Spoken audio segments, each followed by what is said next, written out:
You're on Fox News, baby girl? I don't care. Oh, yeah. That don't mean nothing, dude. Let me guess. It's another smear operation. Let me guess. Like on the main channel or where?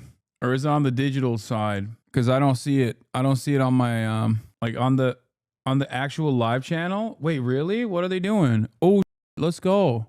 Okay, I do care about that. That's funny. One more point from AOC saying, oh, there's all this money coming in to conflate criticism of Israel with anti-Semitism. Let's go.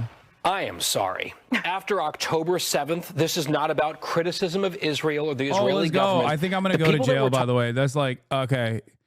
This might actually cause me to go to jail, low-key, but high-key. Genocidal slogans about the Jewish state. Yeah. They talk about intifada glowingly. They support Hamas, a genocidal terrorist I might group literally with American be going to blood jail on their hands.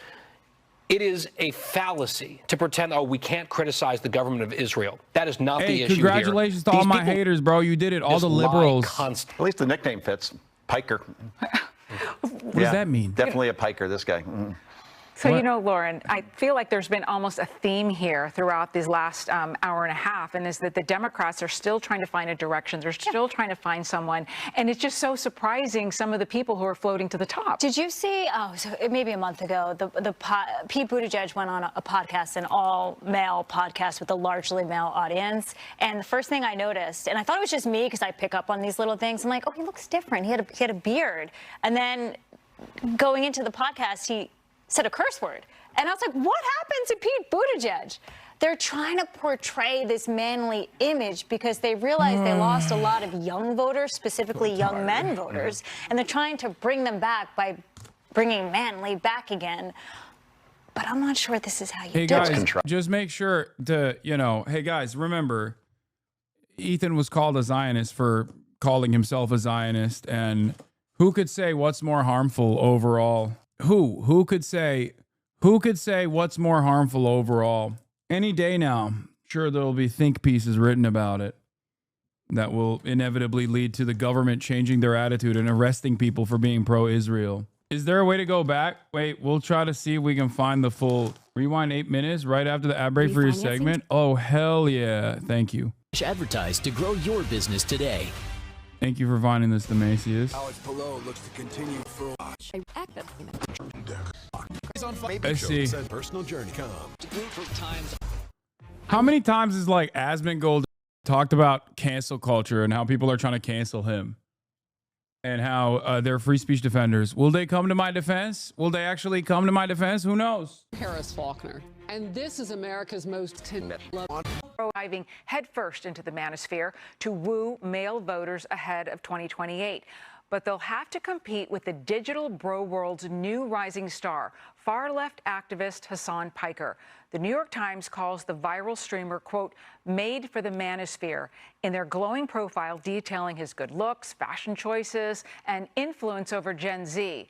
The only thing they forgot to mention is his pro-Hamas radical anti-Semitic views. Watch. October 7 was a retaliation for an ongoing apartheid. Doesn't matter if it happened on October 7. Like, that doesn't change the dynamic. Any kind of Zionist tendency should be treated in the same way as being a oh, hell yeah. Okay, respect. I thought, I mean, the doesn't matter. It doesn't change the dynamic for me. One is out of context, but they're doing the thing. They're doing the thing where they show actual full-blown quotes.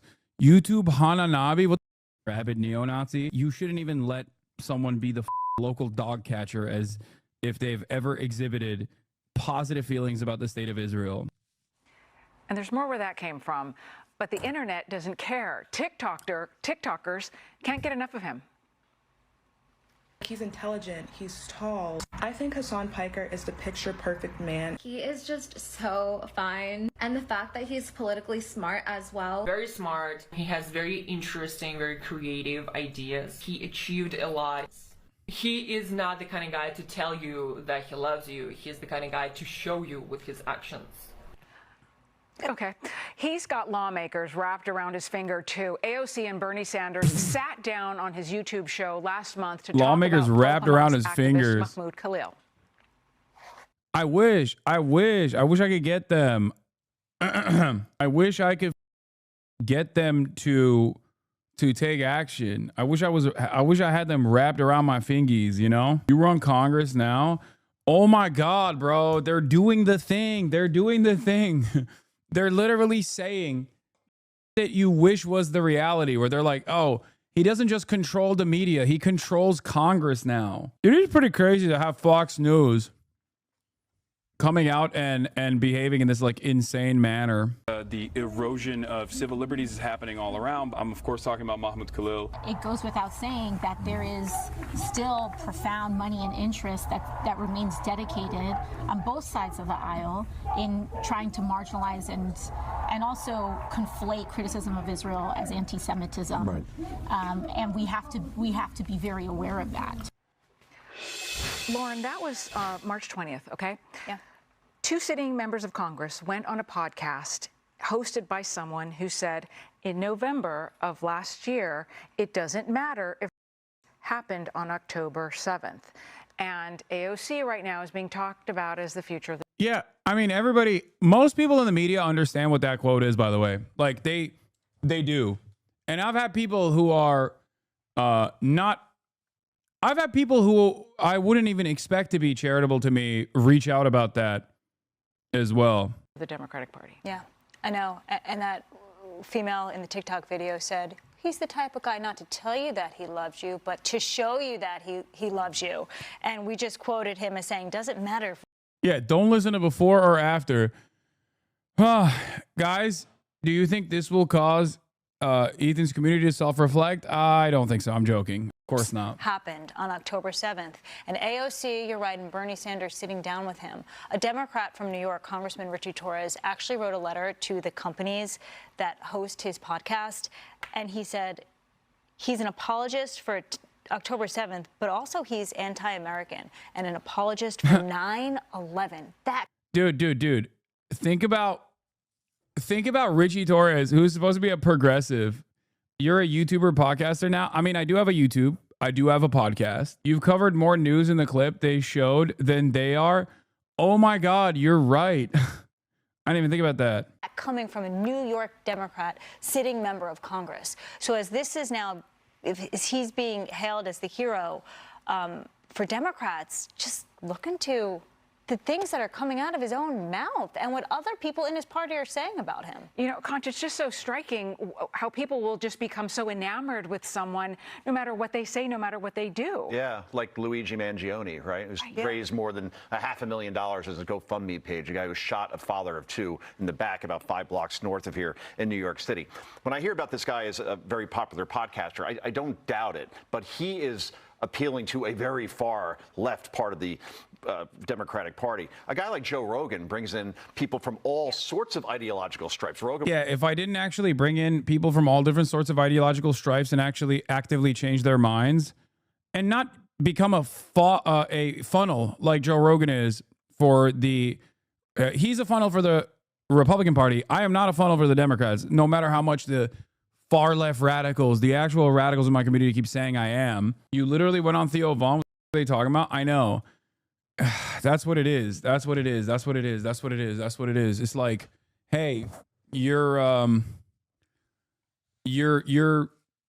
radicalizing people. And I'm radicalizing them away from what this is. Ironically enough, I am de-radicalizing people from being right-wing. And hopefully I am de-radicalizing people from being right-wing in the liberal fashion as well. Was a Democrat for a very long time, once supported Bernie Sanders, and now he's bringing in all sorts of different people, 12 million people a day on his podcast. Look, this guy has said, to Lauren's point, he advocates for violence against Israelis, or at least says it's no big deal. He cheers on... It's not. All right, if we're just making stuff up, hey, respect. Cutie McBitty, thank you for the 50 gifted subs to a radical Antifa operative. Remember, that was the that was popping first Trump administration. Now what's popping is we went from radical Antifa to radical Islamist Hasanabi. Oh my God, we're gonna have someone in mainstream media call me Hasanabi by accident. Oh my God. Now that's defamation. Oh, whatever. No, you guys are crazy. No, dude. No, I am a public figure. You guys are delusional. Okay? Unless they say something so insane with actual malicious, provable malicious intent, which the editorial team of Fox News is not going to make that mistake. Okay? Even if I had him dead to rights with defamation, like I might have Ethan with his own acknowledgement, why is every one of my Amerifats in the audience literally constantly talking about litigation, bro? Oh my God, we do need tort reform in this country. Holy, I'm becoming a reactionary conservative. Unironically, what is this? Why are we the most litigious nation on the planet, dude? Every American goes, oh, my burger? Oh, my burger. This guy said something mean about you. Time to sue. Calm down, man. Holy this actually is something that I'm realizing. I feel like I'm not as litigious as the average. I'm not as litigious as the average American is, I think. Islamic terrorist. He's a guy who says if you're pro-Israel, therefore you're a neo-Nazi. And what does the New York Times do? I think that if you're a Zionist, then yeah, you believe in a ideology. Why does that offend you? Maybe you should, I don't know, re-examine that. Maybe you should think about that a little bit. It writes a glowing puff piece on this guy. I mean, an AOC, to your point, Bernie Sanders as a Jew sits down with this person after that. That's unbelievable. And AOC, that's not surprising because she's... Yeah, wow. That's unbelievable. Bernie Sanders as a Jew, how dare you sit down with someone who might disagree with you on the issue of Israel to a certain degree, but still understands the importance of building solidarity amongst the working class as one of the only games in town in terms of being able to translate working class messaging and agitative propaganda to a broad audience of Americans who are completely deluded to class politics. How could that happen? Wow. Dude, something that I always find very funny, and I've mentioned this before, is the proclivity of Christian Zionists to call out Jewish people in a way where they literally act like they are more Jewish than the Jewish person. It's like it almost, I guess, gives them permission to be hateful and anti-Semitic. I see WASPs doing all the time. What comes to mind immediately is Missouri's very own Josh Hawley telling a liberal Zionist from Next, an organization that literally is an organization that in and of itself is not particularly anti-Israel, okay? It literally is pro-Israel. It's a pro-Israel organization. Telling a liberal Zionist Jewish man wearing a IDF badge on his chest that he doesn't know what the fuck he's talking about dealing with anti-Semitism. He's like, how dare you, Jew, respond to me, a Christian man, about how I should be dealing with anti-Semitism. I will fight anti-Semitism better than you, Jew. Like, it's pretty nutty. American WASPs that are pro-Israel literally think they are the Pope of the Jews, okay? Not any Jewish person. Just they are the real arbiters of or designators of who is true to the faith and who isn't. Yeah, this was what I was talking asked about an investigation for failing to protect Jewish students, and you said that's just weaponizing anti-Semitism. It makes students less safe. It is when I think that's crazy. No. This is the guy. This is a different guy. This is the guy who actually wrote the IHRA definition, who is literally doing this congressional, which makes it even funnier, I guess. This is the guy who wrote the IHRA definition of anti-Semitism, which ties it back to Israel. Okay? Like, criticism of Israel is anti-Semitic. Now, what's funny about this is that he regretted it because then people started using it for legislation. And he was like, hold on, don't do that, because that would mean, you know, a lot of like valid criticisms of Israel will be used as anti-Semitic, and people will go to jail for criticizing Israel. I didn't mean that. I did not mean that at all. Which ironically has been weaponized to no end in places where that definition has been adopted, like the Eurocuck nations. Okay? He was like, I just wrote this. I didn't think you were going to use it as legislation. Please don't do that. He spent the rest of his life after writing the definition trying to get people to not use it as a vehicle to punish people for free speech. That also is funny, though. It's funny that Josh Hawley is telling this guy who wrote the IHRA definition to not tell him. Didn't Ethan say something big was coming about you yesterday? He might have had something to do with this. No, dude. What? I don't think he said that, but I don't think he has any say in this. This is just because the New York Times wrote a profile on me. He did say that? No, it was probably Saltman who said it. He's the one who's like constantly agitating to try to get the Hasbro network. Fringe Games, thank you for the 100 gifted subs. Listen, all of this is happening not because I'm not because like Dan Saltman actively pushed for it. I'm sure he's trying. I'm sure he's trying to push for it to the best of his ability. The real reason, those were his clips, so someone had something to do with it. No, the real reason why this is happening is because it worked out. It worked out perfectly as far as all of the subsequent anti-Hasan media hits that are going to come out. There's still more to come for sure. Like, I know there's still, you gotta wait. New York Post already wrote one. They might write a second one. There's going to be, there's most likely going to be more from, there's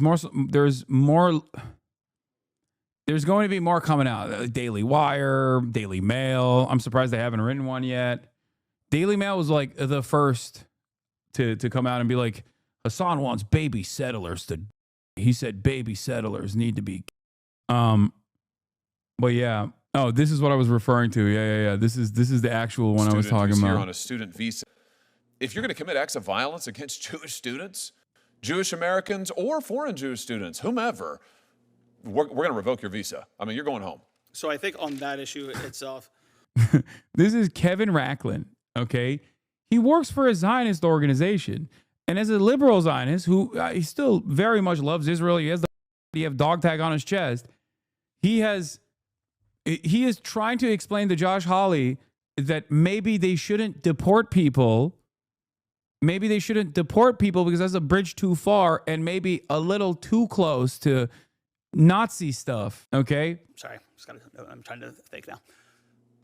It's not, when you're talking about acts of violence and you're talking about actually breaking U.S. law towards students, that is criminal. That should be done through the Justice Department. When we're talking about deportation, that's immigration. So if there is a criminal investigation that leads to deportation, I think that's perfectly acceptable. Well, I'm talking about student visas. They're here on visas. They're here on particular. Doing that. Well, sure, but why don't we write into the process a condition of the visa that if you assault a Jewish student on campus, you're out of here. You're gone.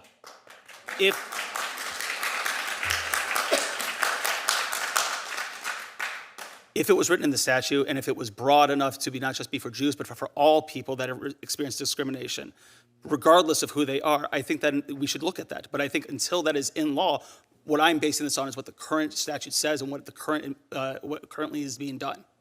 Well, listen, I guess I don't understand the hesitation here at all. To me, this is an easy call, and he's like, shut up, I know better than you. Urged the current Secretary of State, Secretary Rubio, to do this, and I think he's got the authority to do it. My position is it would send an incredibly clear message. If you come to this country on a student visa, you are here as a guest of the United States for particular purposes. If you assault a Jewish student on campus, you ought to be out of here. And we ought to make it clear to people we are not going to tolerate it. We're not going to tolerate it. For any reason. Can I just ask you why I have you here, Mr.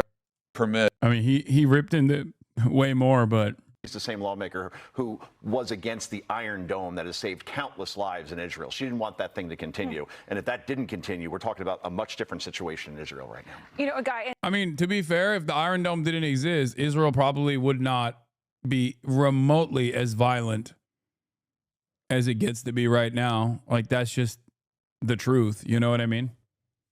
Yeah, if they actually were to ever experience repercussions from their genocidal ambitions, like, they would not do that.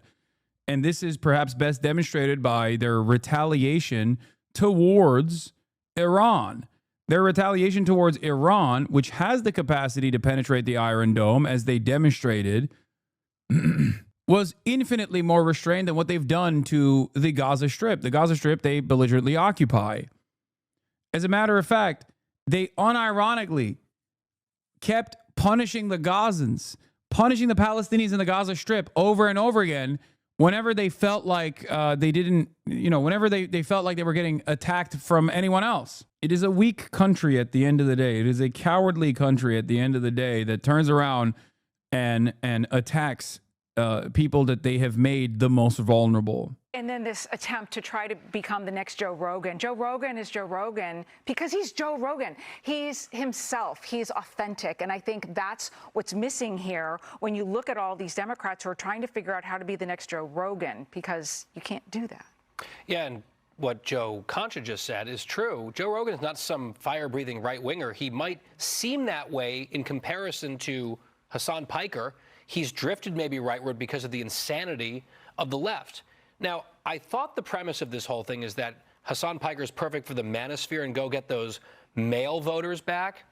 If that's what the Democrats want, a bunch of anti-Semitic Hamas supporters, that's one proposition.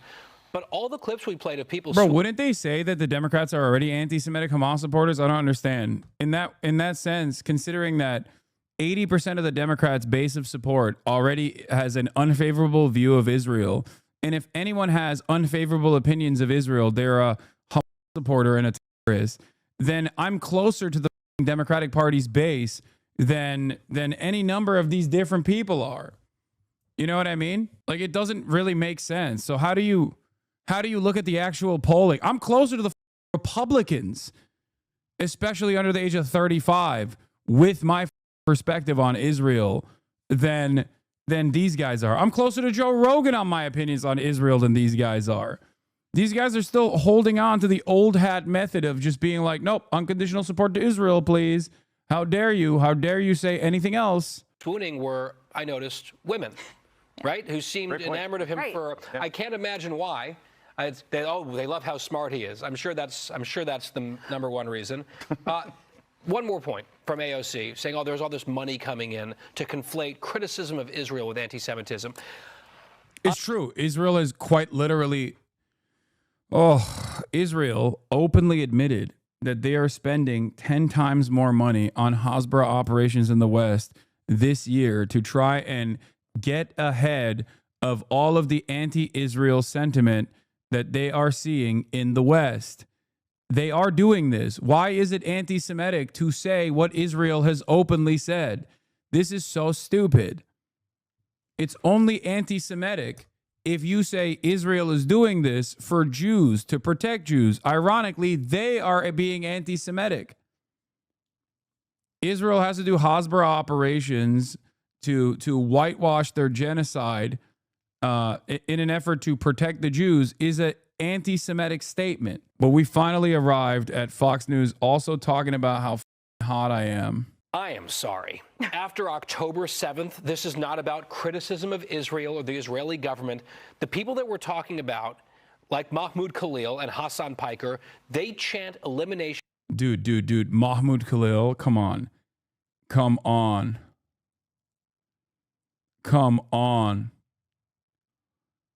That's crazy. Like, he is a hero, brother. That is crazy.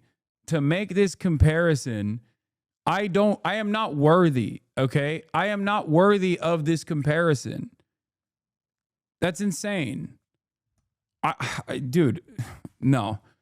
Until I also go to jail, I don't think that a comparison with myself and someone like Mahmoud Khalil is apt. Genocidal slogans about the Jewish state. They talk about intifada glowingly. They support Hamas, a genocidal terrorist group with American blood on their hands. It is a fallacy to pretend, we can't criticize the government of Israel. That is not the issue here. These people know that. They just lie constantly. At least the nickname fits. Piker. Yeah, I don't know what that was. Piker, this guy.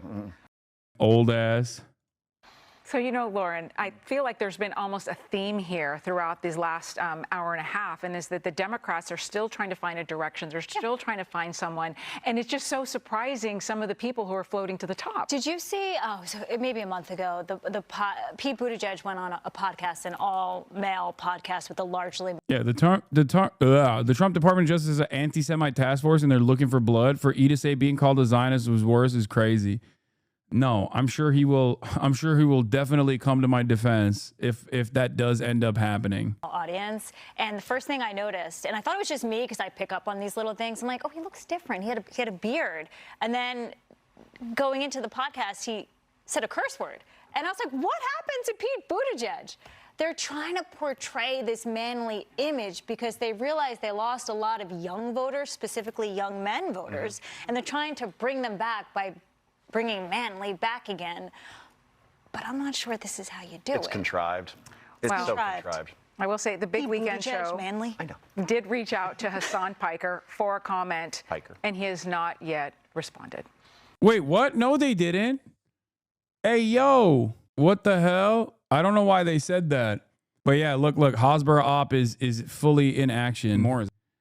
Question, you support Hasan Piker's response: I don't support the state of Israel, and I don't support the United States of America. Literally doesn't matter. He can prep with whoever he wants. He can prep with Benny Morris if he wants. There is no what you support, question mark. No, I don't. I don't support the state of Israel, and I don't support the state of the United States of America. He has multiple posts like Richie Torres did. Yeah. When you see the common chirpers getting agitated, know that like information is passed around. You know what I mean? Like they got their notes, they got their marching orders. The more you are hated, the more your messages spread. Yeah. Not one clip of you gaming on their piece. Oh God. Is this actually dangerous for your livelihood? Like, is it possible this reporting could land you in jail? Who knows, man? Who knows? Maybe.